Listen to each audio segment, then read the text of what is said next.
foi colocada a questão de transparência, mecanismos de gestão e manutenção dos documentos do GHTF, e também foi solicitada uma participação como observador no comitê gerenciador.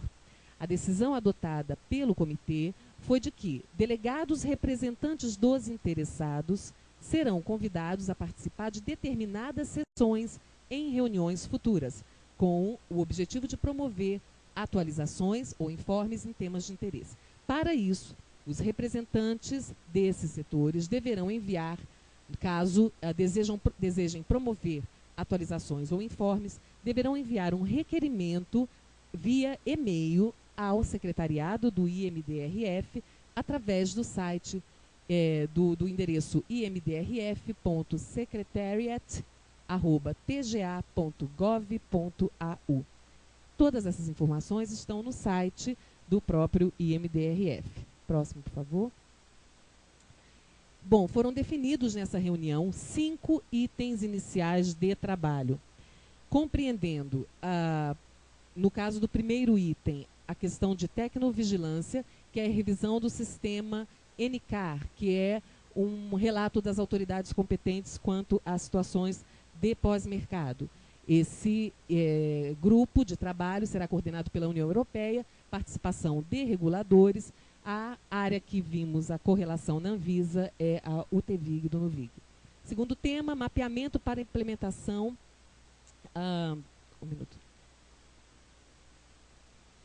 do UDI, que é o identificador, a identificação única de produtos, a sigla em inglês.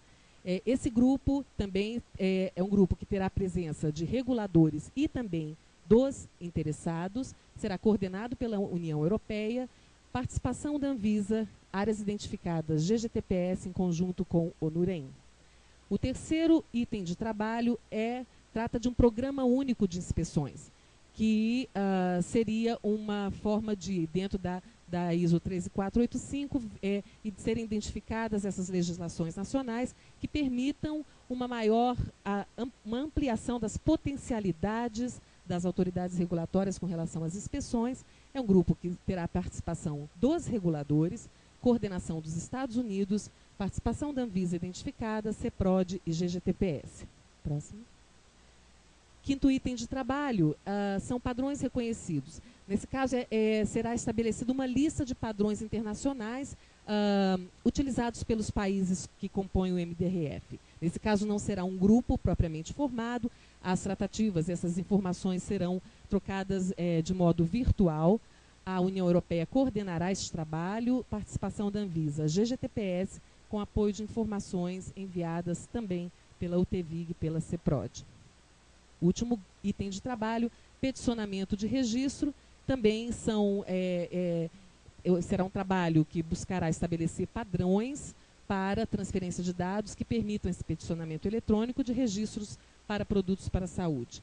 É um grupo que terá uma primeira fase com a participação dos reguladores e uma segunda fase dos reguladores interessados, coordenado pelo Canadá, participação da Anvisa identificada, GGTPS.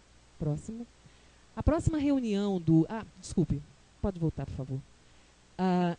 Com relação a esses itens de trabalho, eu já gostaria de submeter, né, à apreciação a apresentação pela Anvisa ao secretariado do IMDRF da representação indicada pelos diretores dos técnicos da Anvisa que comporão esses grupos de trabalho. E também com relação ao primeiro tema, o NCAR, a UNUVIG, através da UTVIG, recebeu um convite para participar agora em maio de uma reunião do SG2 do GHTF, que tratará da conclusão dos trabalhos deste tema, né, que subsidiará os trabalhos futuros do IMDRF. Então, também submeter a participação do NUVIG e UTVIG nesta reunião agora em maio do SG2 do GHTF como preparação para o fechamento dessa etapa do trabalho e continuidade pelo fórum. Próximo, por favor. A próxima reunião do IMDRF em Sydney, na Austrália, de 25 a 27 de setembro de 2012, e a sessão aberta aos interessados está prevista para o dia 26 de setembro de 2012. E o próximo, o website do fórum, www.imdrf.org. Esta é só uma ideia. Todas essas informações que nós passamos aqui encontram-se disponíveis no site. E aqui eu finalizo esse informe e me coloco à disposição. Obrigada. Bom, Ana, eu que agradeço. Nós temos sempre buscado trazer às reuniões públicas os resultados das ações que envolvem a articulação internacional da Anvisa. Fizemos isso outras vezes, mas eu acho que nessa ocasião tem uma particularidade muito grande, né? Ou seja, a Anvisa consolida na área de produtos médicos um protagonismo absolutamente importante, né? Eu acompanhei a etapa de inserção do Brasil nesse novo fórum e me recordo que o tema foi fechado em uma reunião que nós realizamos com a presidenta da agência americana em Washington no ano passado, da qual inclusive o Jaime participou, quando nós estávamos discutindo aquela intenção da agência americana de criação do escritório do FDA aqui no Brasil.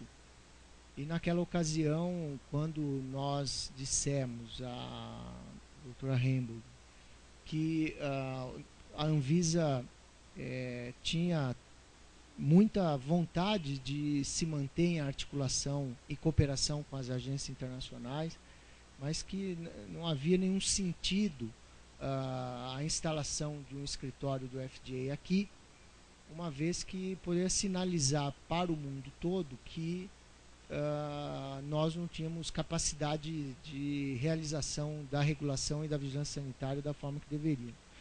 E foi naquela ocasião em que ela, inclusive, comunicou que havia um movimento para a extinção do GHTF. Quem não é da área de produtos médicos, não, isso é dificuldade de compreender toda essa história, mas isso é importante, que o GHTF era um grupo que existia já há bastante tempo e do qual a Anvisa sequer conseguia participar, embora já havia solicitado algumas vezes. E nós participávamos como observadores. Inclusive, a diretoria colegiada havia aprovado no ano passado essa participação como observadores. Então, naquele momento, quando ela, de alguma maneira, sondou se nós teríamos interesse em integrar esse fórum, nós, de pronto, respondemos que sim. E, na sequência, recebemos o convite para uma primeira reunião que tratou da sua conformação.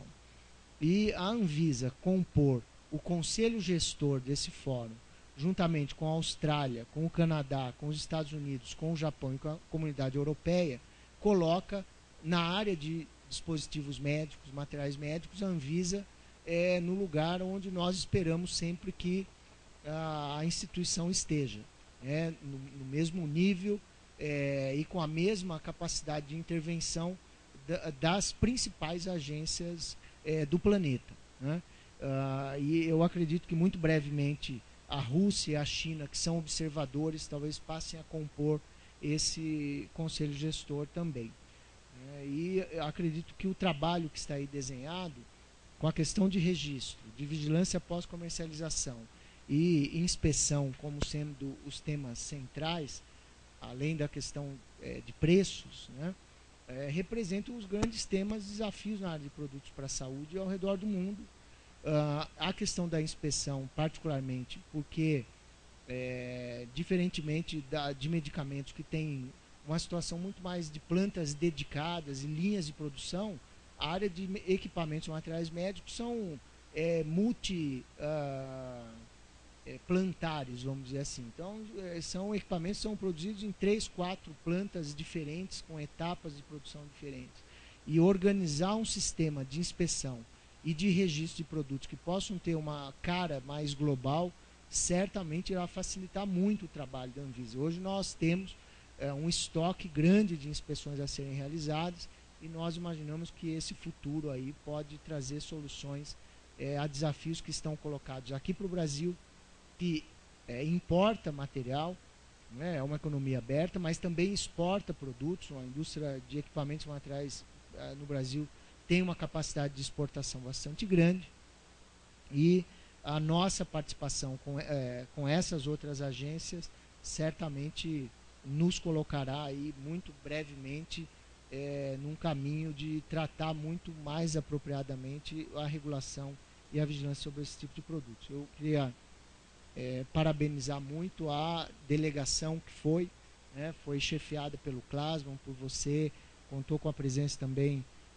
do Joselito e da Camila Horta, do NAINT, que está aqui conosco, né?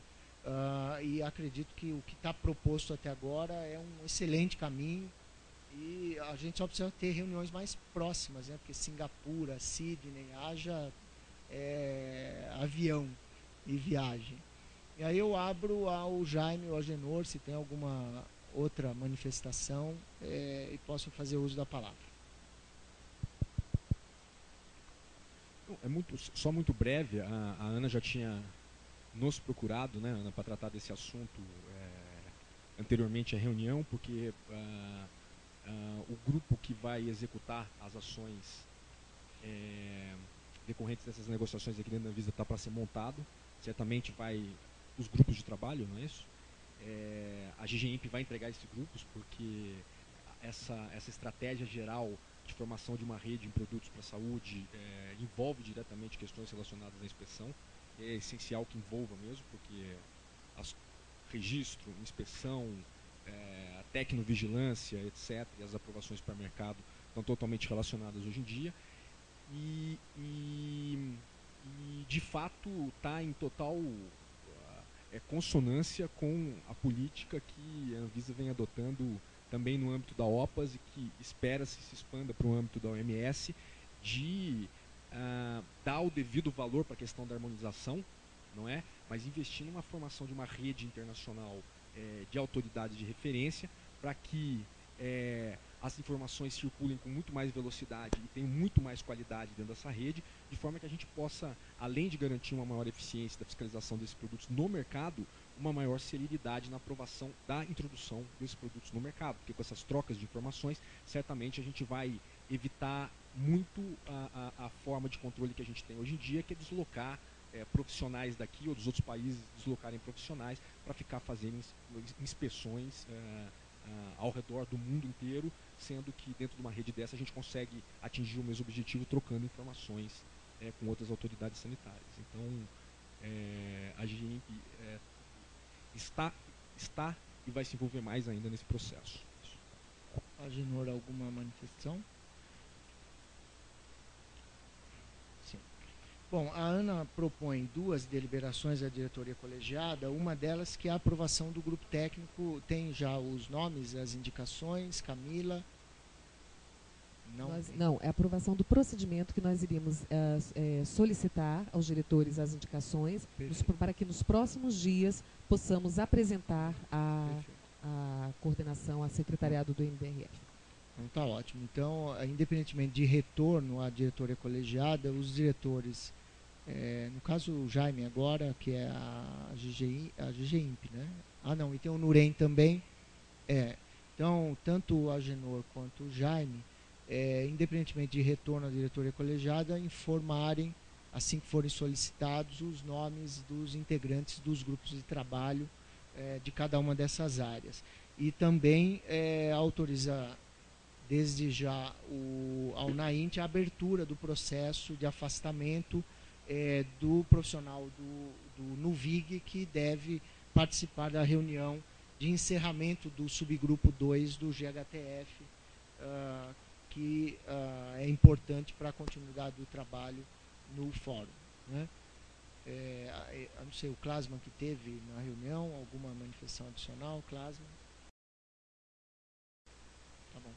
Camila, Joselito, Camila, só agradecer mais uma vez o trabalho do Núcleo de Assessoria Internacional. Bom, Ana, muito obrigado.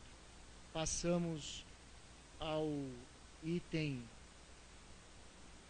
1.3, nós, diretores, optamos por marcar para essa reunião um informe sobre os procedimentos de certificação de produtores e produtos que são próteses de silicone, as próteses mamárias. Nós vamos contar com o apoio do Joselito Pedrosa, que é o gerente geral da área de produtos para a saúde. Eu gostaria apenas de lembrar aqui que nós aprovamos e fizemos publicar a RDC número 16 de 2012, que estabelece os critérios de certificação de produtores e produtos, no caso de implantes mamários, envolvendo a avaliação de conformidade por parte de organismos certificadores e laboratórios credenciados pelo Instituto Nacional de Metrologia, o Inmetro. Essa medida da Anvisa, ela era parte de um conjunto de medidas que foram adotadas no sentido de retomar com a sociedade uma maneira de fazer regulação desses produtos que pudesse oferecer, depois da fraude criminosa que houve por parte de um fabricante francês e que gerou um conjunto de inseguranças e fragilidades por parte de profissionais de saúde e portadores ou candidatos a portadores desses implantes. Esse conjunto de medidas envolveu o envio, primeiro a interdição, suspensão de importação, cancelamento de registro, depois o recolhimento de implantes das marcas PIP e Rofil, o envio de material para análise laboratorial, um programa de inspeção específico para esses fabricantes e ainda essa questão da norma prevista na RDC 16, a abertura dos canais de comunicação com os profissionais de saúde e a sociedade para informação da utilização e implante desse material, a articulação agora com a Sociedade Brasileira de Cirurgia Plástica para a rede nacional ou Registro Nacional de Implantes Mamários, do qual a Sociedade Brasileira de Mastologia participa, ou seja, então há um conjunto aí de medidas. Por que isso veio para a pauta agora? Porque na última reunião, na reunião do dia 22 de março, nós aprovamos a RDC 16, e que quando publicada gerou um conjunto de dúvidas e inseguranças, porque o Inmetro estava por publicar a norma complementar daquele instituto. E o Inmetro estava finalizando no dia 31 de março a sua consulta pública. Nós participaríamos da reunião de encerramento dessa consulta pública e entendemos por bem trazermos aqui as informações tanto do resultado dessas consultas públicas quanto os resultados também das etapas de inspeção cumpridas até agora. Então, nesse sentido, eu passo ao Joselito, que participou, inclusive, da reunião do Inmetro e pode complementar esse informe. Boa tarde, todos seu, doutora Genô, diretores, membros da diretoria colegiada, o Jaime, doutor Jaime. Ele fez assim.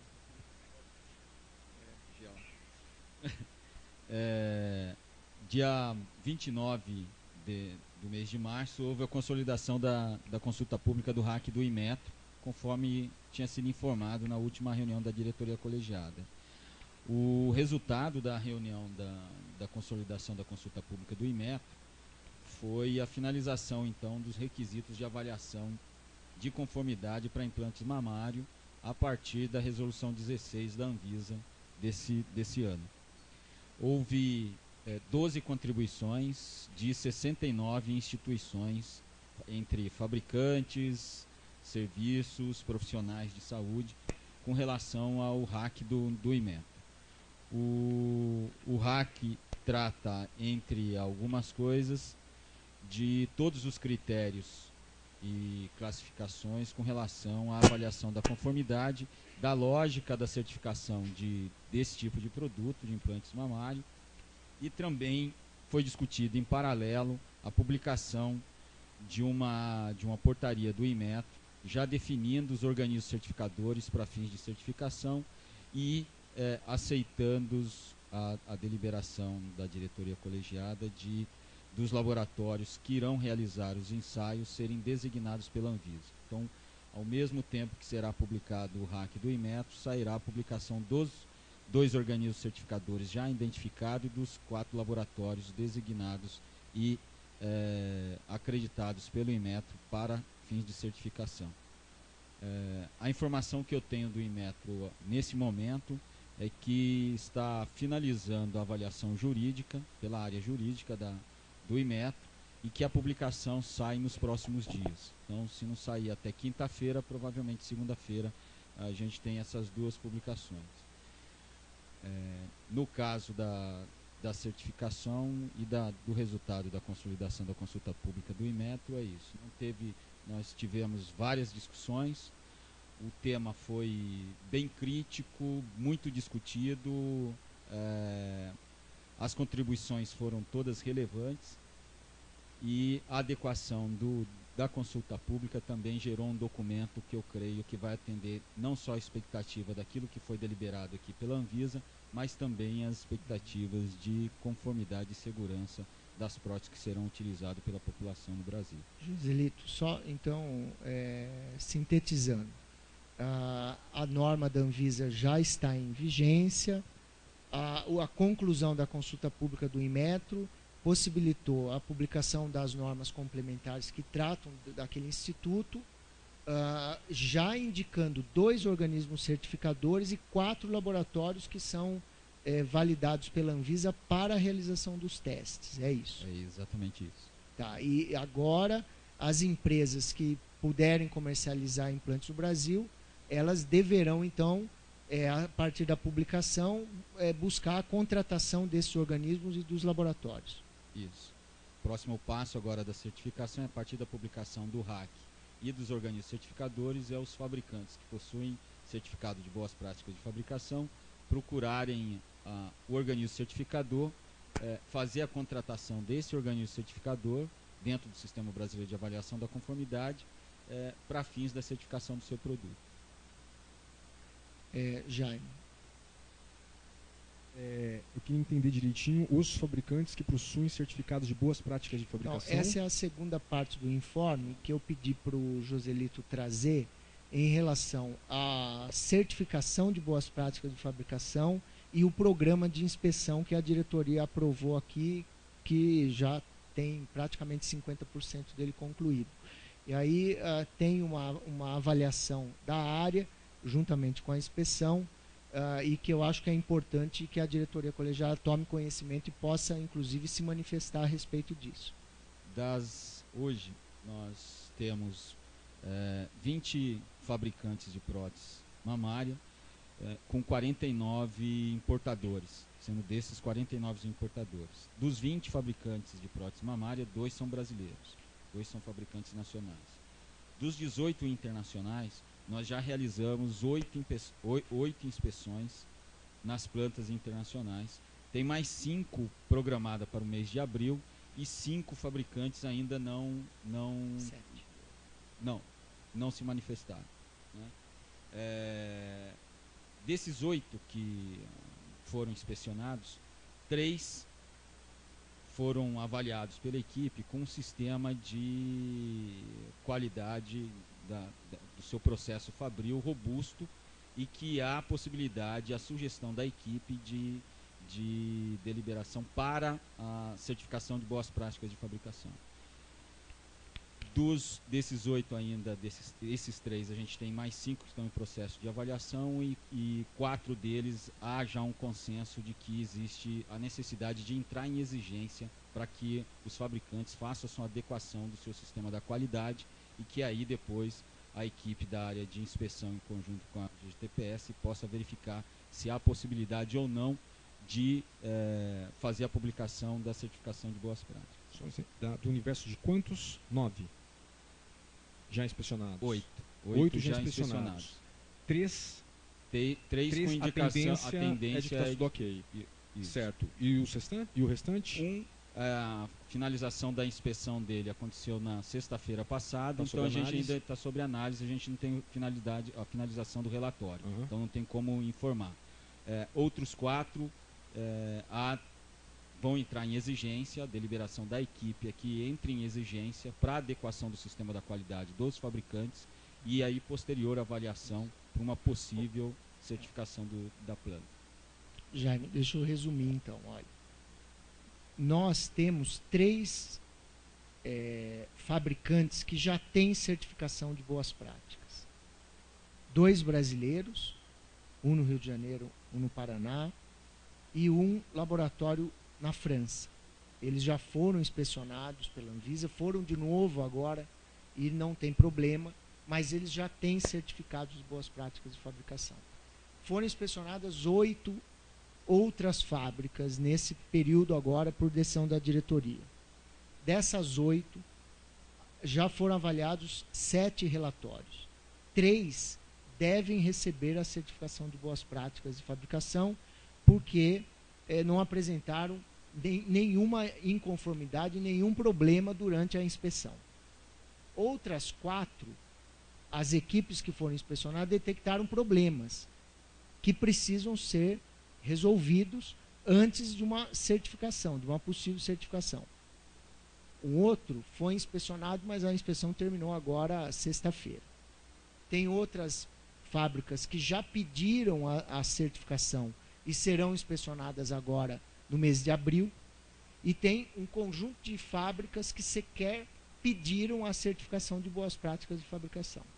Então, a situação no momento é uma situação onde a Anvisa já tem condições de certificar com boas práticas os 2 fabricantes brasileiros e um outro que já foi inspecionado 2 vezes, uma na certificação e outra no processo agora, e das inspeções foram feitas, devem outras 3 fábricas serem certificadas. Então, nós teremos, provavelmente ao longo da semana que vem, que esses certificados devem ser publicados, até pediria que a área de inspeção pudesse também tratar com você depois a questão da publicação. Nós teremos, então, 6 fábricas certificadas. Tem uma que está terminando a análise que pode ser ou não certificada. Então, pode ser que venha a existir 7 fábricas certificadas. Aí nós já temos 4 que foram inspecionadas que não têm condições de receber a certificação agora, né? A proposição da área é que a diretoria colegiada adote uma posição agora, delimitando a possibilidade de importação e de comércio às empresas que têm certificação de boas práticas. Por quê? Também de nada vai adiantar a certificação do Inmetro se as fábricas que forem inspecionadas pela Anvisa não têm certificação de boas práticas. Não há sentido a Anvisa permitir a entrada no país ou inspecionadas e não obtiveram a certificação ou que não tenham solicitado a certificação, né? Porque nessas ocasiões nós não temos a segurança necessária para a permissão que o produto esteja no mercado. Depois disso é que entra o Inmetro. O Inmetro vai fazer a certificação da produção, um monitoramento contínuo da produção pela certificação do produtor ou pela certificação do produto. Então, a questão agora para frente é a seguinte: nós precisamos separar quem tem certificado de boas práticas de quem não tem. No meu entendimento, impedir a importação e o uso daqueles implantes que são oriundos de fábricas que foram inspecionadas e não têm regularidade suficiente para serem certificadas ou não pediram as certificações, né? E depois, agora, saindo a regra do Inmetro, chamar os organismos certificadores, os 4 laboratórios e as empresas que têm certificados para verificar como elas estão se organizando nessa relação que será entre as empresas e os laboratórios certificadores.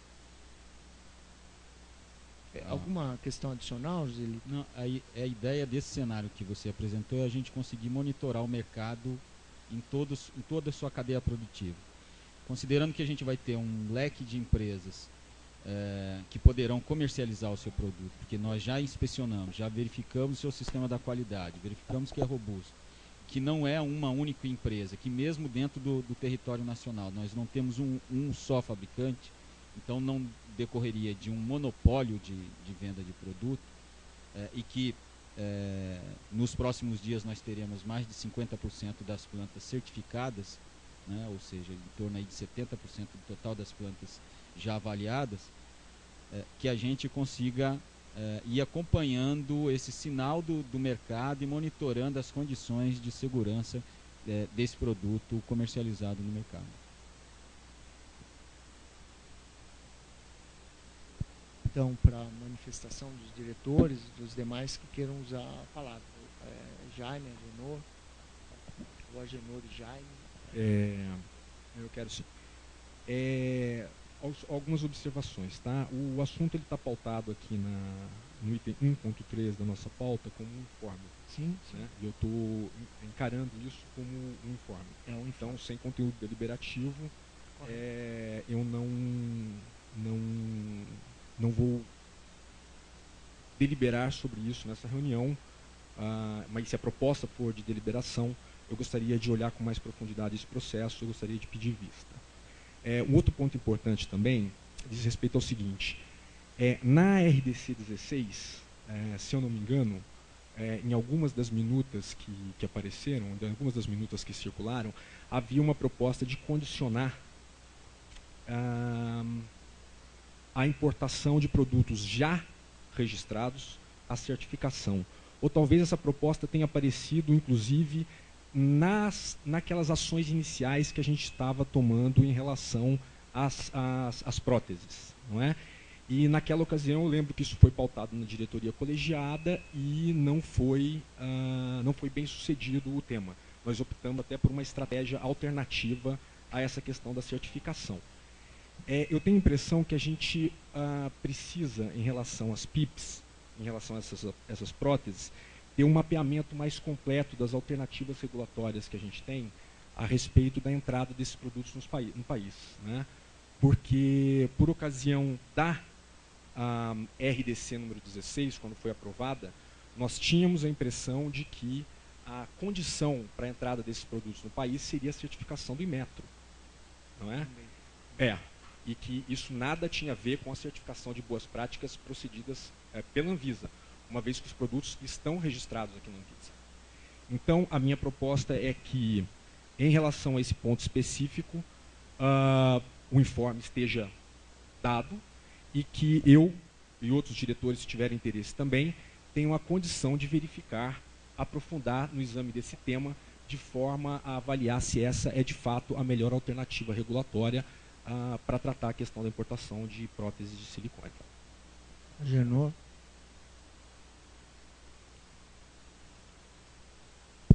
Não, como informe, eu acho que ficou bem esclarecido, ficou bem detalhado. Eu só queria dar uma sugestão, Joselito, que é o seguinte, que houve uma certa confusão na última vez que a gente soltou a RDC, porque o pessoal nosso que cuida dos produtos que entram, tá certo, no país, ficou em dúvida, até tiveram que fazer uma reunião com vocês. Eu acho que isso fica ruim exatamente pela inconsistência de informação que sai daqui, nosso, da área técnica, com o pessoal que está trabalhando, porque lá chega, lá tem que decidir. Então, eu só quero dar essa sugestão da gente tomar bastante cuidado quando for fazer qualquer ação que tiver repercussão na importação dos produtos que vai entrar, que é o pessoal da área que cuida disso, da área de portos, aeroportos, fronteiras, sejam chamados para participar dessa decisão e orientar o pessoal que tem que fazer anuência nos portos e nos aeroportos do Brasil. Mas de resto a informação está boa. Bom, só esclarecer, Jaime, são vários processos, não tem um processo sobre esse tema. A questão aqui, A RDC 16 está concluso, o processo já está arquivado, ela já está vigindo e os efeitos dela já estão valendo. As pessoas estavam esperando a decisão do Inmetro para a publicação do RAC, vai ser publicado nos próximos dias, já indicando 2 organismos certificadores e 4 laboratórios. E aí se estabelece uma relação entre as empresas e esses laboratórios e certificadores para, a partir daí, fazer o trabalho. E a RDC 16, ela é clara em dizer que só poderão ser importados produtos que tenham passado pela certificação nos termos da RDC 16 e agora na complementação do Inmetro. Quanto a isso, nada mudou. A questão que está se colocando agora é que nós mesmos aqui na diretoria colegiada determinamos a prioridade para a inspeção dessas fábricas. Isso está sendo cumprido, já foram inspecionadas 8, outras 5 ou 4 serão inspecionadas agora em abril, que já tem inclusive a aprovação da diretoria colegiada do cronograma da inspeção. A questão que está colocada agora é o procedimento que a diretoria da Anvisa vai determinar a partir do momento em que a equipe de inspeção foi à fábrica e identificou que ela não tem condições de ser certificada com boas práticas de fabricação. A certificação do Inmetro, ela é uma certificação de sobreposição, isso sempre ficou muito claro. Ela é um adicional de controle da Anvisa sobre a entrada do material ou a disponibilização do material para uso. A questão é que a certificação de boas práticas, ela autoriza ou não a produção. Então, nós já temos fábricas inspecionadas em que se identificaram problemas que não permitem a concessão do certificado de boas práticas de fabricação. Eu não estou propondo que se delibere aqui. Estou dizendo apenas que na inexistência de certificação de boas práticas de fabricação, nós ficamos numa situação de fragilidade muito grande. Como é que nós vamos continuar permitindo que o produto entre no país se a fábrica, segundo a inspeção da própria Anvisa, não teria todas as condições para receber a certificação de boas práticas de fabricação? Esse é um tema que a diretoria vai ter de resolver. A Gerência Geral de Produtos para a Saúde vai trazer esse tema para a diretoria colegiada. E assim que trouxer, nós teremos de dar uma decisão e encaminhar com a área o procedimento, tanto para a área de registro, quanto para a área de portos, aeroportos e fronteiras que cuida da importação do material. Essa é a questão. Eu não tenho dúvida nenhuma de se foi verificado algum problema lá fora em relação à fabricação das PIPs. Nós não precisamos nem tratar em termos de certificação. Na verdade, identificado pela equipe de inspeção que existe algum motivo que justifique a suspensão cautelar da importação das próteses para o país, é só a equipe de inspeção sugerir a emissão de uma resolução especial em que a importação fica absolutamente suspensa. O que a gente não pode é definir, sem vislumbrar outros tipos de alternativa, o condicionamento da importação à emissão da CBPF. É esse meu ponto. Nós temos absolutamente nas mãos já os instrumentos para suspender qualquer importação, independentemente de condicionar a importação à CBPF ou não. É só a equipe de inspeção que fez a inspeção lá fora, como ocorre no caso de medicamentos, como ocorre no caso de qualquer outro produto sujeito à vigilância sanitária, sugerir no relatório, de acordo com a inspeção que foi verificada lá, a suspensão da importação. Sim. Isso ocorre de forma cautelar, independentemente da questão envolvendo certificação ou não. Entendi já, né? Acho que nós vamos ter que trabalhar sobre um conceito que nesse caso, se não é possível certificar a produção, é porque há algum motivo que seja relevante. Eu acho que essa é a questão.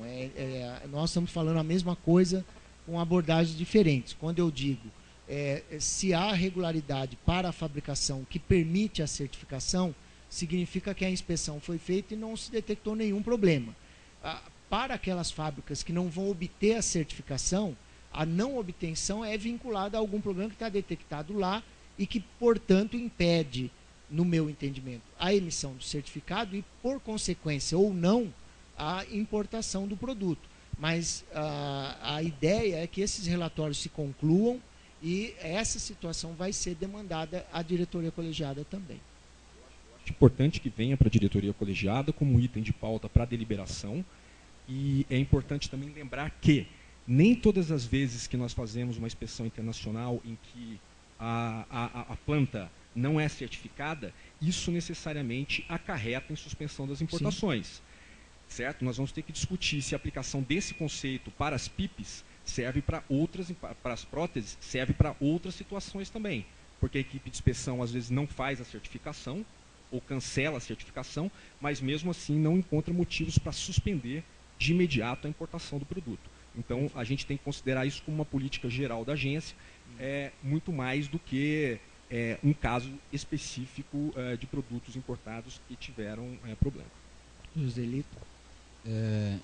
Só complementar a sua fala, então, estou já me esclarecendo que a decisão de suspensão não é feita pela equipe que fez a inspeção. Ela sugere ou não o deferimento do certificado de boas práticas. A decisão da suspensão parte da avaliação do gerente geral, seja da área de inspeção ou seja da área de tecnologia de produtos para a saúde, frente a um contexto, que é isso que você está dizendo aqui, frente a um contexto sanitário, e aí a avaliação do risco, da potencialidade do risco, do perigo gerado a partir dessa avaliação, denota o resultado de solicitar a suspensão ou não. No caso das próteses de implantes mamário, existe um contexto que envolveu o produto PIP e Rofil, onde nós temos uma fraude na produção da matéria-prima, onde nós temos 2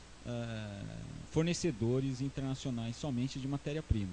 Então, assim, o contexto tem que ser avaliado para a definição da suspensão, que basicamente é o que você está dizendo, mas ele já existe, essa avaliação geral da agência, tanto para esse produto quanto para demais, já é definido já, né, nas regras da agência. Então, eu vou só, antes, informar o encaminhamento que nós estamos dando. Finalizar esses 8 relatórios de inspeção, que as áreas apresentem as sugestões em cada caso, de emissão ou não da certificação e da indicação do problema que leva a não certificação, para que a decisão possa ser tomada. O problema é como nós vamos lidar com aquelas empresas que não pediram a certificação e que ainda não tenham sido inspecionadas, e qual é a alternativa regulatória que nós vamos adotar nesse caso para uma atitude preventiva, para que nós não fiquemos expostos a situações como a fraude da Rofil e da PIP nos gerou.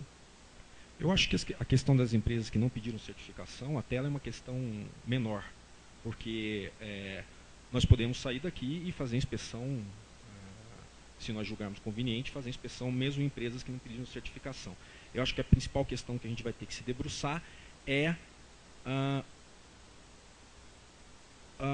nós estabelecemos uma medida de controle, uma medida regulatória para a importação de próteses de silicone, que é calcada no sistema da 16 de 2012.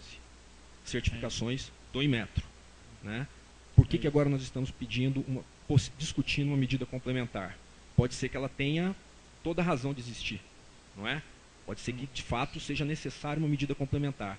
Agora, a resolução 16 de 2012, ela é recentíssima, não é? Então a gente tem que ter exatamente, considerar exatamente por que estamos tomando uma nova medida regulatória, sendo que a 16 de 2012 veio para resolver exatamente esse problema. Se eu permitir discordar de você, não é uma medida nova. A decisão da diretoria colegiada de inspecionar todas as fábricas é anterior à publicação da RDC 16. Então, era de se esperar que tivesse problemas. O que está acontecendo é que nós estamos identificando problemas. Né? Então, nós precisamos ter clareza como é que nós vamos lidar com as empresas que não vão ser certificadas porque tem problemas. Então, isso não está sendo tratado adicionalmente. Isso está sendo tratado em cumprimento a uma decisão que antecede a decisão em relação à RDC 16. O que eu estou colocando na medida em que tem problemas, nós precisamos tomar as medidas sanitárias que já estão previstas, né? Certamente, as fábricas que não vão ser certificadas, elas não serão por algum problema que, segundo a avaliação da área, vai levar ao impedimento da importação. O que, de um outro lado, pode ser enxergado como o quê? Somente as empresas que têm certificados, que foram inspecionados e estão regulares, é que poderão importar o produto e submeter à análise do Inmetro. A nova medida regulatória que eu estou dizendo não é a inspeção. A inspeção, de fato, nós aprovamos e todas as inspeções estão sendo realizadas conforme esse cronograma que você mencionou. Não é. A questão é a sugestão de condicionamento da importação à certificação da empresa, sendo que nós temos instrumentos claros previstos na 6437 de suspensão cautelar de importações, caso seja verificado qualquer problema que justifique essa importação. Então, a nova medida regulatória não diz respeito às inspeções em si, diz respeito a condicionamento de importações. É esse meu ponto. Não é das inspeções. As inspeções nós aprovamos, elas estão sendo feitas e corretamente feitas porque a circunstância demandava uma ação específica a respeito do setor, a respeito da importação de próteses mamárias. Não é esse meu ponto. O meu ponto é condicionamento à certificação, sendo que a gente possui medidas específicas que podem ser tomadas.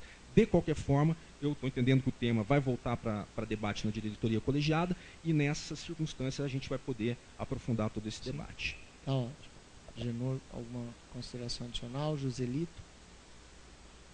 Bom, então aguarde-se a publicação do Inmetro. Fica aqui a sugestão à GTPS de, tão logo tem essa publicação, marcar uma reunião com esses fornecedores e os certificadores para avaliar possíveis dificuldades que possa haver na relação entre eles. E se houver alguma dificuldade, a diretoria colegiada depois, se for algo da competência da Anvisa resolver, a diretoria pode tratar, discutir, verificar aqui o que precisa ser feito.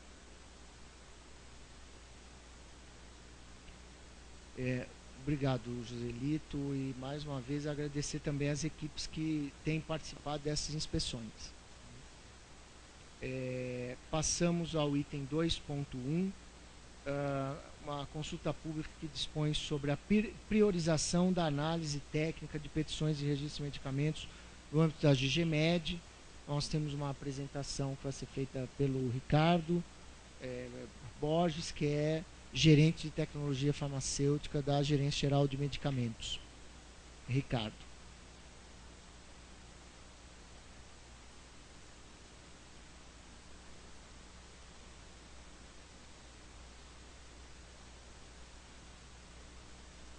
Boa tarde a todos, eu vou tentar ser breve. Em 2007, a GGMed estabeleceu um procedimento para deixar claro quais seriam os critérios que poderiam levar à priorização de uma análise, de uma petição de registro ou pós-registro. O objetivo dessa normativa é de estabelecer um parâmetro objetivo para a concessão dessas priorizações, e as consequências que a gente esperava era que a gente permitisse um acesso mais célere a medicamentos que eram importantes para o SUS, sejam de produtos que eram da lista de insumos estratégicos, atenção básica, alta complexidade, seja de medicamentos que seriam considerados genéricos inéditos. Essa normativa possibilita uma via de registro de novos medicamentos e aumenta a concorrência, à medida que, quando eu dou esse registro, tem queda de preço. E a gente dá tratamento diferenciado às solicitações que visam evitar o desabastecimento do mercado. Então, naqueles casos de produtos que têm um único fabricante, todos os pós-registros daquele produtor podem ser priorizados de modo a permitir que a população continue tendo acesso a esses medicamentos. Bom, qual é a realidade que nós temos? Em 2007 foram feitas 143 solicitações, 40 foram deferidas as priorizações e 103 foram indeferidas. À medida que os anos foram passando, as solicitações de priorização foram ficando cada vez mais frequentes e o nível de deferimento foi aumentando conjuntamente. Então, a norma começou a trazer uma pressão para as áreas de registro, porque de um momento, de um ano para o outro, o volume de priorizações aumentou consideravelmente.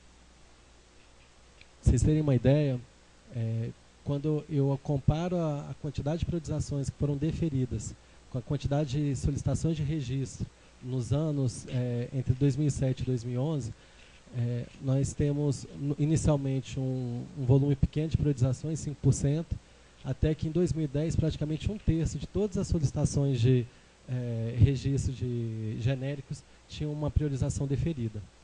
Então, a GGMed em 2010, 2011 começou a repensar o instrumento que utilizava. Por que teve esse aumento de priorização? Porque nós tínhamos uma redução de tempo para o registro de medicamentos, normalmente eram medicamentos genéricos inéditos ou frutos de PPP, mas o setor regulado começou a entender que era uma porta de disponibilizar produtos que eram de interesse comercial também grande.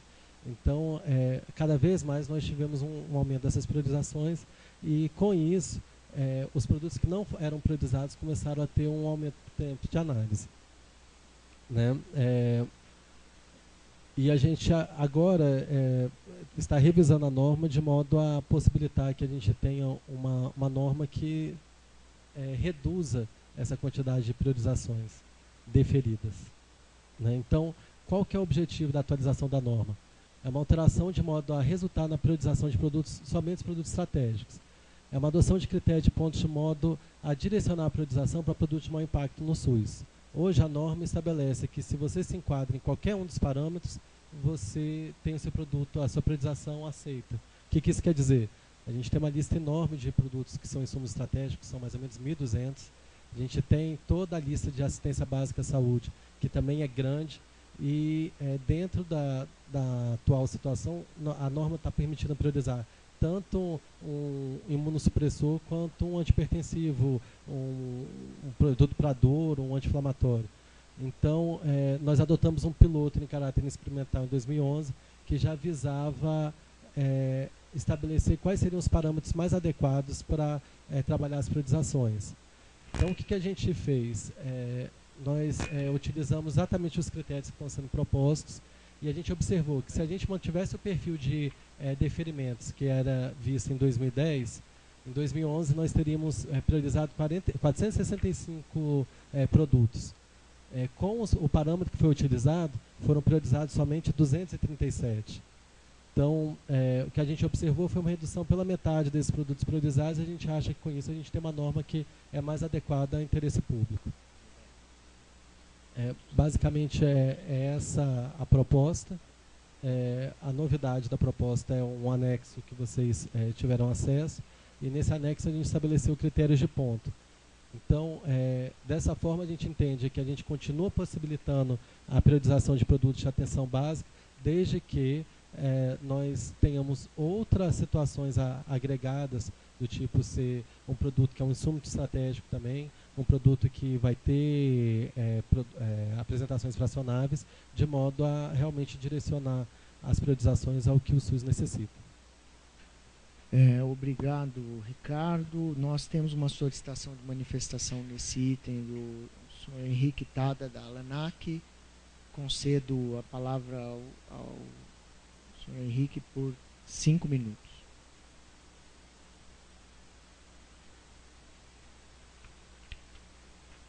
Quero agradecer mais uma vez, né, a permissão da manifestação. O Dr. Ricardo Borges colocou aqui com bastante propriedade, né, o problema que está essa questão da priorização. A gente entende perfeitamente quando tem uma quantidade muito elevada de análises priorizadas, né, o efeito priorização é perdido. Priorização é quando a quantidade tem que ser um pouco menor, né, para poder dar conta sem interferir, né, na rotina de análise dos outros processos, né? Quando começa a interferir tem um problema mesmo. Agora, é bastante lamentável, né, por conta de uma regra que a gente entende que está muito bem delineada, né, a resolução 28, ter que mexer nela por conta desse motivo, né, para estreitar mais e produtos como uma regra que eu acho que deveria ser mantido, né, na nova norma, né, que seria o primeiro genérico ou similar, né, de um produto que só tem uma referência no mercado, né, isso aí é uma questão de acesso, né, que vai disponibilizar um produto com preço menor, né, seja ele esteja na lista de medicamentos, drogas negligenciadas, orphan drugs ou não, né? Isso é uma questão assim que vale a pena, porque o Brasil, a gente sabe que tem aí bastante produtos onde só tem o referência no mercado, né? Tem uns 65% apenas, enquanto que em outros países mais desenvolvidos, mais de 80% dos produtos têm o seu genérico, né? No Brasil ainda tem uma margem ainda a ser ocupada, né, por esses produtos, que vai viabilizar aí o acesso a um produto mais barato. Então é um pedido que a ANAC faz para que seja mantido esse parâmetro, né, de que o primeiro genérico ou similar do produto, né, também continue com priorização de análise. Obrigado. Bom, antes de passar para os diretores, só salientar que é uma proposta de consulta pública por 30 dias, e já também abrindo aqui o debate da participação das pessoas, das entidades, medicamentos genéricos inéditos e similares inéditos, tanto para petição de registro quanto para petição de pós-registro, tem a maior pontuação. A única questão que está colocando é que ele não se esgota aí, na medida que vai se agregar outras pontuações para poder concluir se eles serão ou não priorizados, né? Está se fazendo também na proposta aqui uma separação entre genérico e similar, mas tudo isso sendo submetido à consulta pública e esperando realmente que os setores possam se manifestar e possam participar ativamente do processo de consulta. Então, diante disso, eu abro a discussão, a palavra aos diretores e demais membros da diretoria colegiada. Jaime, alguma manifestação?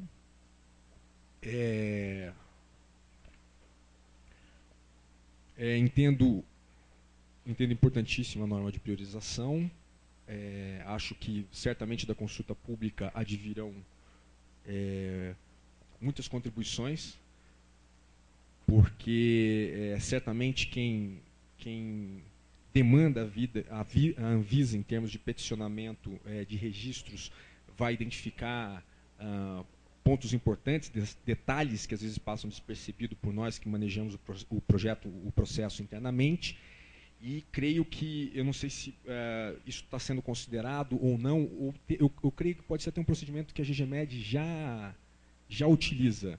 Essas regras de priorização, como a gente escapa da ordem cronológica, né, com uma série de justificativas, é um grande elemento que ajuda a que essa regra tenha legitimidade e tenha adesão, é a transparência, logicamente.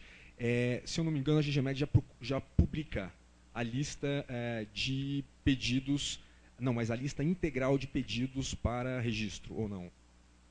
Sim. Tanto a lista para registro, tanto quanto a lista das solicitações de priorização que foram concedidas e as que não foram concedidas. Isso já está tudo com a ordem na fila de cada um dos processos. Relacionando com a ordem geral dos processos, ou seja, quem teve um medicamento que foi priorizado consegue se ver a posição que ele estava na fila e a situação em que ele ocupa na fila depois da priorização. Não são duas listas separadas, uma lista de priorização e uma lista de registros.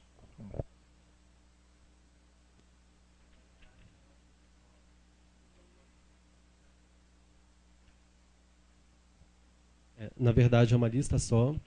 E essa lista, depois que o produto é priorizado, o produto continua naquela posição que ele estava. No momento que chega o prazo que a gente tem da análise, que é de 75 dias, esse processo é retirado. Infelizmente, a nossa...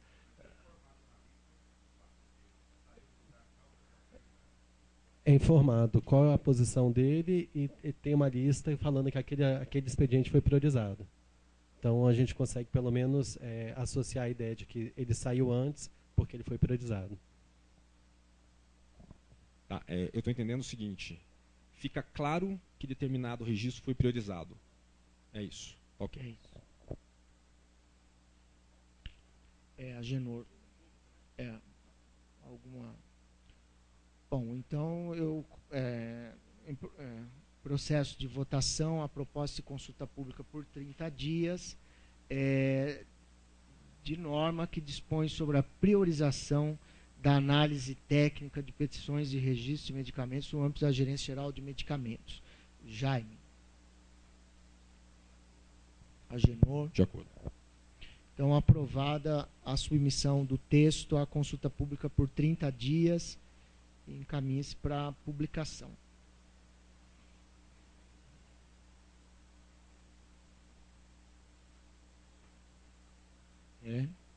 Mas a gente já pode iniciar a discussão. É que a secretaria está pedindo aqui, tem algumas correções no texto que vocês receberam em relação ao item 2.12, mas eu entendo que é possível iniciar a discussão e essas correções já estão sendo feitas no próprio texto dos diretores, né? São correções de redação. Só voltando, então, nós pautamos esse item também aqui na reunião aberta, entendendo que nós tínhamos duas demandas importantes, né? Uma era instituir definitivamente a ferramenta do circuito deliberativo, que é uma ferramenta que já é utilizada por outras agências reguladoras, que permite a realização de reuniões de diretoria colegiada e a deliberação de temas que não são aqueles cuja previsão é de que sejam deliberados em reuniões abertas. Nós pautamos nessa reunião a instituição do circuito deliberativo.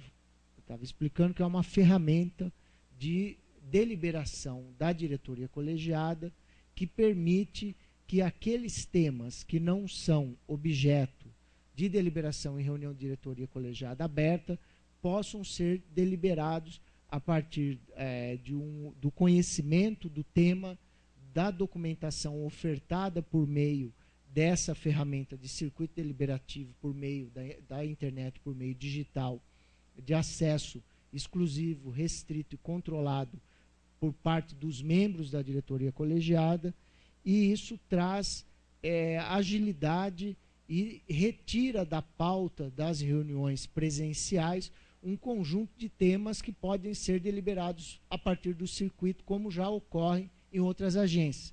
A exemplo, autorização para viagens internacionais, os procedimentos administrativos de afastamento para capacitação de servidores, aqueles temas, os informes, ou ainda temas que os diretores têm condições de deliberarem mediante esse circuito, que possam fazê-lo.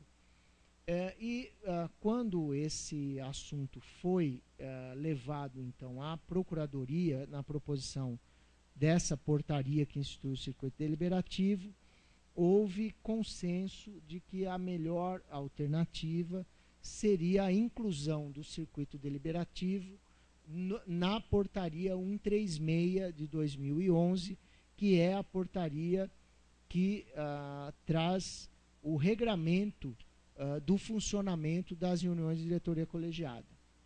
A Procuradoria fez já, juntamente com a Secretaria da Diretoria Colegiada e outros, uma proposição de texto, então, que altera a portaria 136 de 2011, conforme o texto que os senhores receberam. Eu acho que eu só tenho da portaria 136.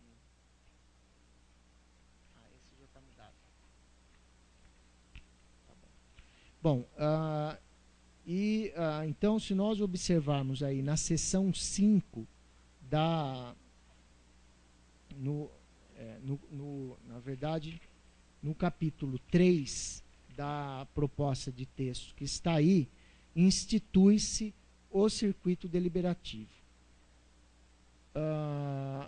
E a Procuradoria e a Secretaria da Diretoria Colegiada entendeu por bem também incluir nessa alteração da portaria 136, a correção de alguns itens que a portaria previa e que nós observamos ao longo dessas 16 reuniões de diretoria colegiada aberta que precisariam ser aprimorados. Eu me lembro que um deles é o prazo para a solicitação da sustentação oral e também a correção de que a sustentação oral, ela, quando é feita num item que não é de recurso, ela não é uma sustentação oral, ela é uma manifestação. Então, foram corrigidos aí 2, 3 itens que nós mesmos, diretores, havíamos identificado aqui como necessários de serem revistos, né?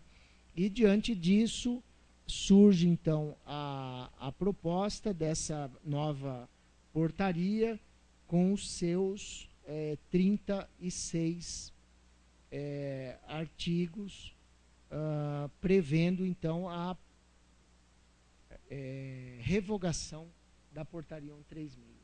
Eu vou passar a palavra, primeiramente, ao Max, que já tem conhecimento do texto, e a Iliana Kanoff, que é a secretária da diretoria colegiada, podendo utilizar também a palavra para esclarecer aos diretores se houver alguma dúvida adicional.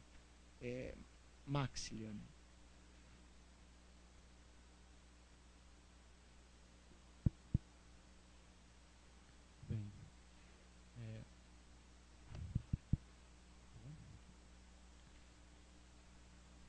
Bem, quando a diretoria, a secretaria, né, da diretoria colegiada procurou a procuradoria para discutir a inclusão do sistema deliberativo conforme determinação da diretoria colegiada, formou-se um grupo com a procuradoria, a SECOL, o NUREG e o André Vaz, que é assessor da presidência, para discutir esse circuito deliberativo.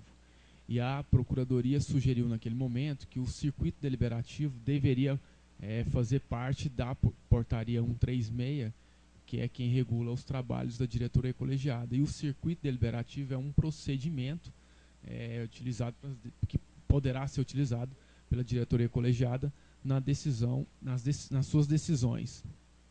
E, considerando a relevância e a importância desse circuito deliberativo ser incluído a portaria 36 e alguns questionamentos por parte dos senhores, em algum outro momento, a respeito da própria portaria 136, que não tinha, em alguns artigos, não estava tão claro e gerava uma certa dificuldade na interpretação, esse grupo tentou fazer uma revisão, considerando esses elementos que vocês traziam durante as discussões aqui realizadas na DICOL, quando tinha que aplicar a portaria, e nós fizemos uma revisão geral no texto da portaria. Acho que a Liana trata isso de uma forma mais apropriada, que ela tem todos os elementos ali. Eu vou propor o seguinte encaminhamento. O capítulo 3, que trata especificamente do circuito deliberativo, e que nós pudéssemos fazer uma leitura rápida aqui com os diretores, porque, inclusive, a gente já tem aí condições de compreendê-lo na totalidade, né? O artigo 27, as matérias a serem deliberadas em circuito deliberativo serão encaminhadas à Secretaria da Diretoria Colegiada por meio eletrônico ou por documento físico, despachado e assinado pelo diretor relator, conforme formulário disponibilizado pela Secretaria. A Secretaria procederá à abertura do circuito deliberativo e à solicitação de voto dos diretores. O prazo de análise e manifestação dos diretores é de 72 horas ou 3 dias contados da data do recebimento da matéria. Serão considerados deliberados os itens que obtiverem a maioria dos votos, respeitando o quórum legalmente estabelecido. Qualquer diretor poderá solicitar a retirada de pauta do circuito deliberativo para apreciação em reunião presencial. Então, se qualquer diretor entender que aquele é um tema que ele gostaria de discutir em uma reunião presencial, ele solicita a retirada e, havendo a solicitação de qualquer diretor, o tema será submetido, então, a uma reunião presencial. O artigo 29, proferida a decisão da diretoria colegiada, a Secretaria emitirá o extrato de deliberação no circuito deliberativo, providenciará a sua juntada ao processo, em que encaminhará para publicação quando for o caso. Artigo 30, as atas do circuito deliberativo serão redigidas pela Secretaria. Agora me perdi aqui. Assinadas pelos diretores e publicadas na Intravisa.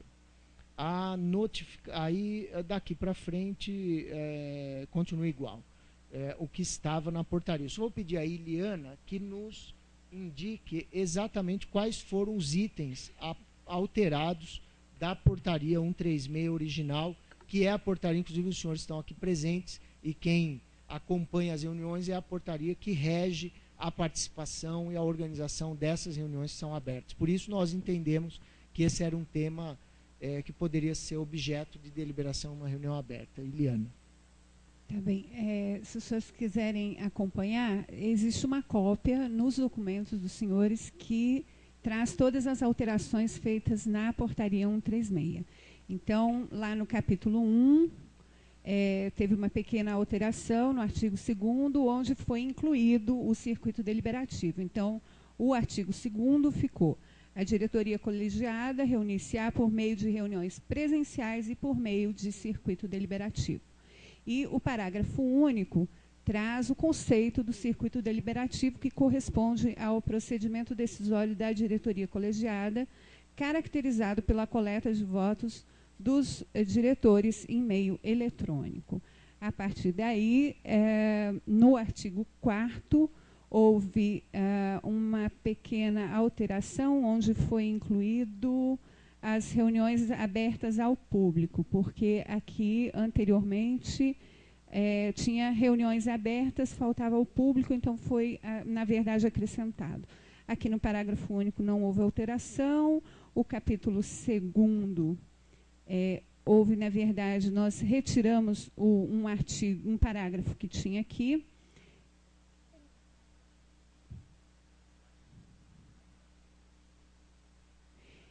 Tá, obrigada, Max. E, na verdade, a alteração foi que nós retiramos o parágrafo 4º e incluímos o artigo 5º, onde prevê as matérias que poderão ser tratadas, apreciadas no circuito deliberativo.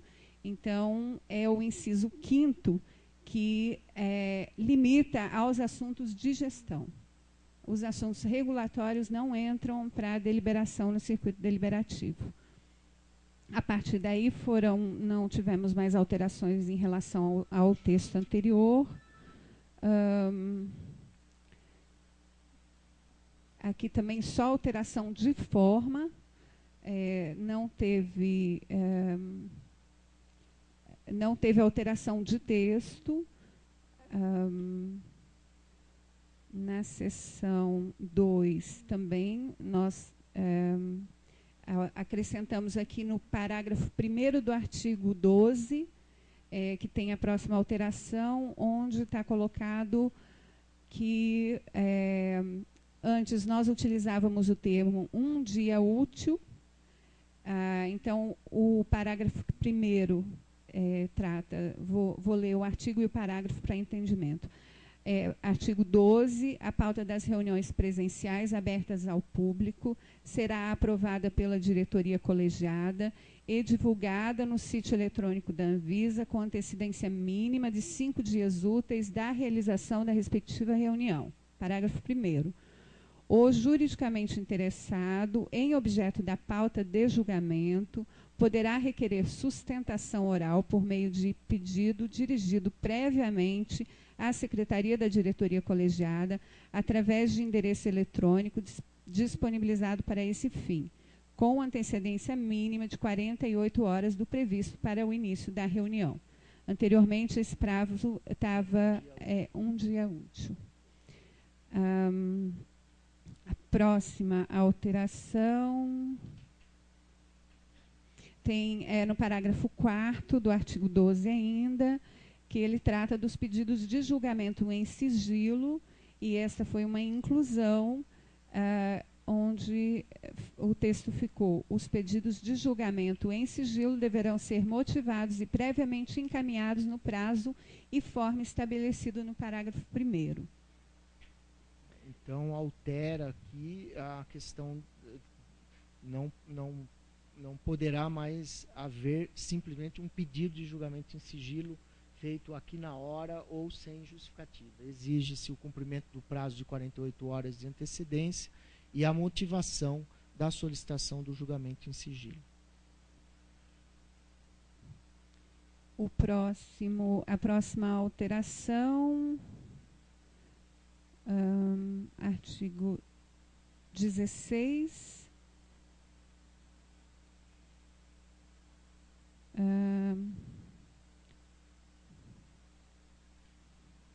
Na verdade, foi uma adequação de redação, esse artigo já existia. Nós fizemos um texto que entendemos ficar um pouco mais claro, ficando: o diretor relator poderá solicitar a retirada do item de pauta a qualquer tempo antes do início do processo de votação. Antes não havia essa especificação desse prazo para a retirada do item da pauta e o grupo entendeu que era importante ficar muito claro até que momento poderia ser retirado de pauta.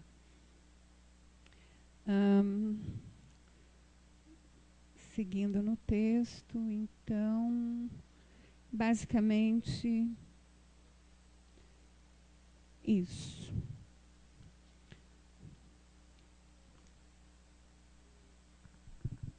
Coloco, então, a proposição em discussão. E abro a palavra aos diretores e membros da diretoria colegiada. Jaime já pediu a palavra.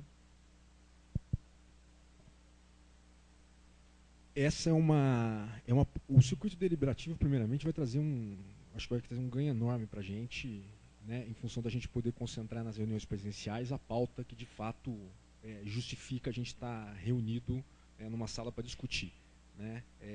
O ganho da gente conseguir informatizar, trabalhar dentro de um circuito eletrônico para tomar determinadas decisões, que são decisões de caráter de gestão institucional dentro da Anvisa, é muito boa, e eu tenho certeza que vai nos dar muito mais tempo para discutir os assuntos, inclusive em reuniões públicas, são os assuntos de maior relevância regulatória para a política de saúde pública. Excelente. É importante essa portaria também porque ela traz vários pontos aqui que dizem respeito ao exercício de direito de defesa, né, para os entes regulados. Né? Aqui existem previsões a respeito de pedido de sustentação oral, pedido de sigilo,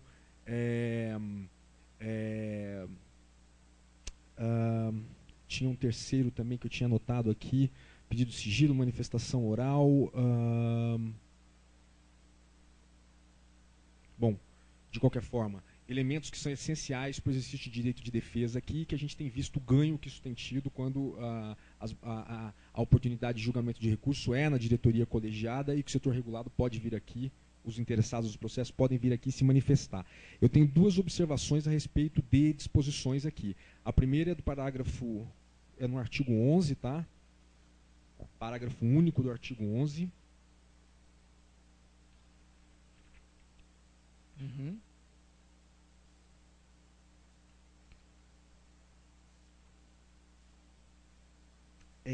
O parágrafo único. A proposta de pauta referida no caput será remetida aos diretores com antecedência mínima de 2 dias úteis da data da reunião.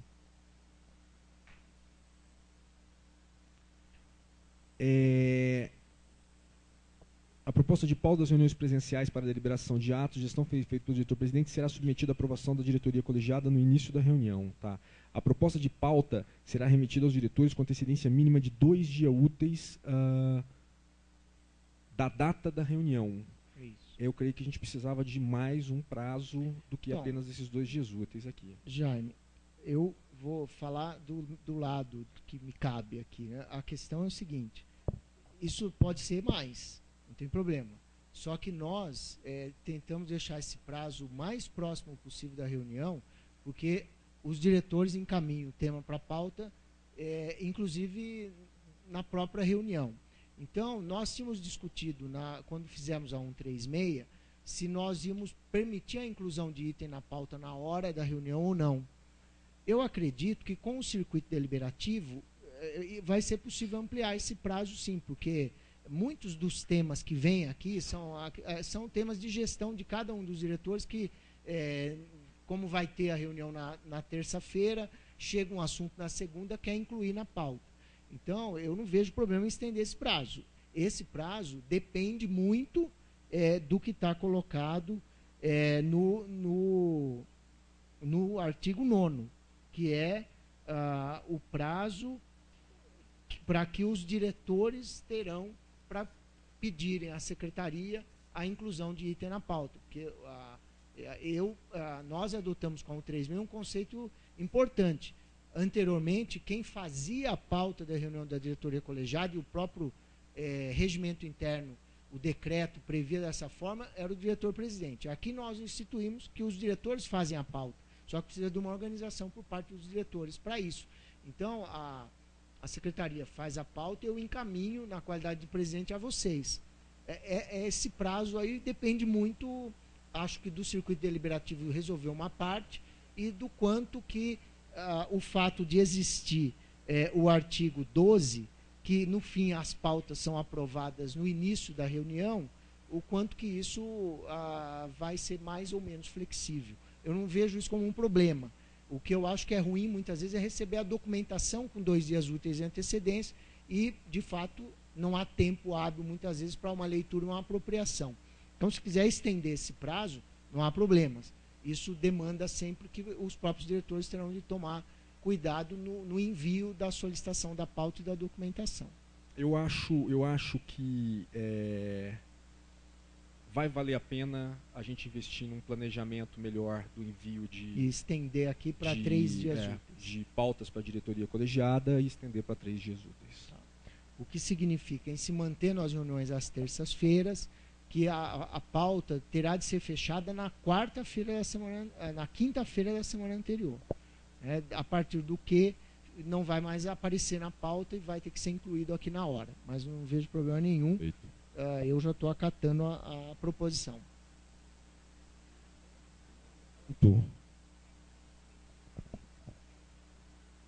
Sim, a Iliana está chamando a atenção, então, de a mudança do prazo previsto no artigo 9º, passar de 3 dias úteis da reunião para 4 dias úteis da reunião, para os diretores encaminharem as proposições. Não tem objeção nenhuma. Bom, você falou que tinha mais algum item. Tem o segundo ponto, que é o ponto, o artigo 12. Parágrafo 1º do artigo 12, que diz respeito ao pedido à solicitação de sustentação oral. Parágrafo 1º do artigo 12. Correto. Se ao invés de 48 horas nós utilizarmos aqui 2 dias úteis antes da data, a gente evita a situação que a gente tem hoje na diretoria colegiada das reuniões às terças e o esgotamento desse prazo se dá no domingo. É uma circunstância da atual data da nossa diretoria colegiada. É uma circunstância específica da data da nossa diretoria colegiada. Mas eu creio que a questão aqui é nós recebemos com uma antecedência mínima, não é? Para que a gente possa planejar a diretoria colegiada, inclusive quanto às sustentações orais. Jaime, eu entendo e concordo.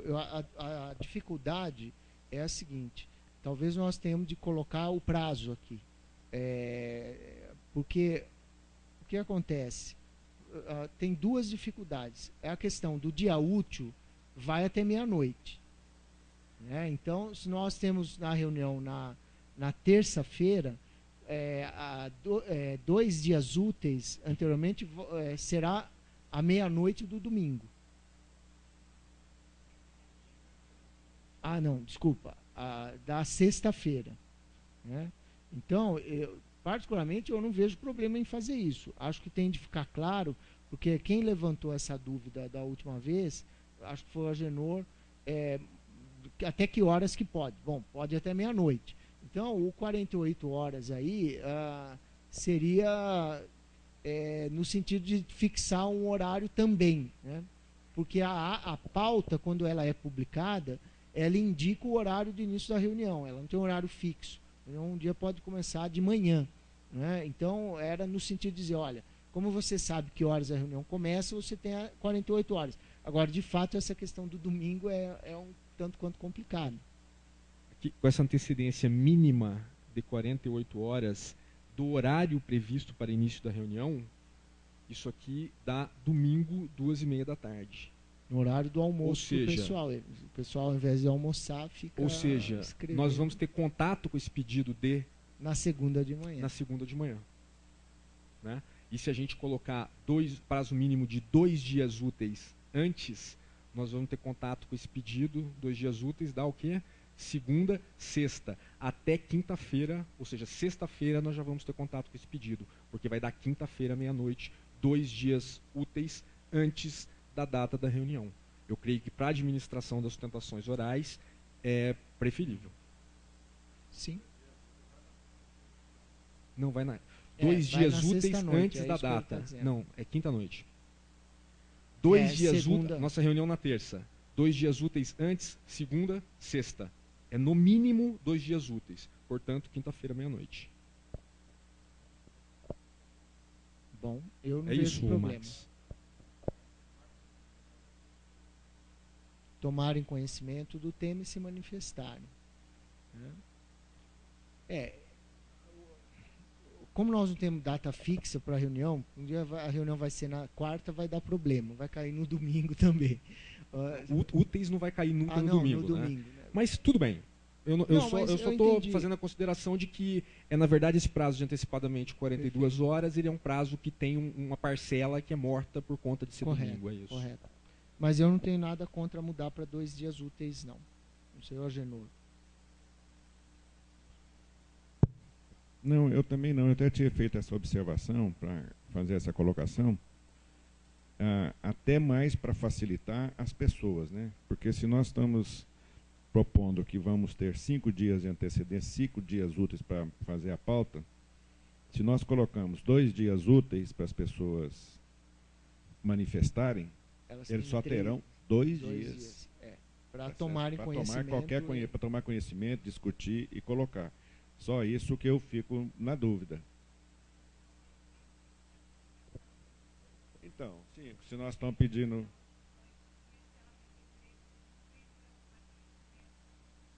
Que é suficiente, né? Não, tudo bem, de minha parte não tem, isso aí não tem problema. A minha dúvida era só no domingo, e porque o nosso calendário ele pode flutuar, não tenho dúvida nenhuma. Mas tem uma questão que eu gostaria até de chamar a atenção, Barbano, já que nós estamos discutindo. Desculpa, só ver. Jaime, você terminou? Sim, Agenor. Eu só queria fazer uma observação, é o seguinte, porque eu acho que ficou separado bem os assuntos, né? Não tem nenhum problema. Mas agora eu acho que a gente está precisando, talvez no futuro bem próximo, a gente ainda dar uma segmentada nas reuniões da diretoria, sabe? Porque são assuntos, né, de grande relevância, são 5 pontos, e todas as vezes que surgem esses 5 pontos, nós temos reuniões aqui de 6, 7 horas, que é tremendamente desgastante. Sabe, eu acho que isso é que a gente tem que ver. Hoje, né, nós já vamos fazer 4 horas de reunião, e ainda temos uma pauta extensa para discutir. Talvez a gente pensar, e aí eu colocaria isso como sugestão, para a gente tentar, quando a gente terminar essa fase de transição, mexer de novo nessas propostas de reunião e a gente separar isso, separar a reunião para recurso de instância administrativa, para debate sobre, né, edição de normas, de marco regulatório. Eu acho que essas questões aprofundaria mais a discussão e daria realmente um entendimento maior até para o próprio setor regulado. Perfeito. Tá? Bom, então nós temos sugestões de alterações no texto inicialmente proposto, no artigo 9º, passando de 3 para 4 dias úteis da reunião, no artigo 12, passando de 48 horas para 2 dias úteis, e também o parágrafo único do artigo 11, passando para 3 dias úteis da data de reunião. Só para confirmar uma coisa em relação à antecedência para manifestação, sustentação oral. A publicação da pauta da diretoria colegiada ela é feita com qual antecedência em relação à data da reunião pública? É o que 5 dias úteis. 5 dias úteis. Tá. No caput do artigo 12, Jaime, a pauta das reuniões presenciais abertas ao público será aprovada pela diretoria colegiada e divulgada no sítio eletrônico da Anvisa com antecedência mínima de 5 dias úteis da realização da respectiva reunião. Aí ficam, então, 2 dias úteis para que as pessoas se manifestem pedindo a manifestação aqui. Bom, então, com essas alterações e com a inclusão do circuito deliberativo, eu coloco a proposição de portaria em votação. Jaime. Gordo. Agenor. Então, aprovada a portaria que institui o circuito deliberativo, altera a resolução, a portaria 136 e a revoga por unanimidade. Bom, eu vou pedir a compreensão de todos, e como nós estamos em 3 diretores, qualquer ausência suspende a reunião. E como nós já estamos aqui há praticamente 4 horas, sem que eu tenha tempo para tomar água, eu vou pedir a compreensão e suspender a reunião por 5 minutos. Obrigado.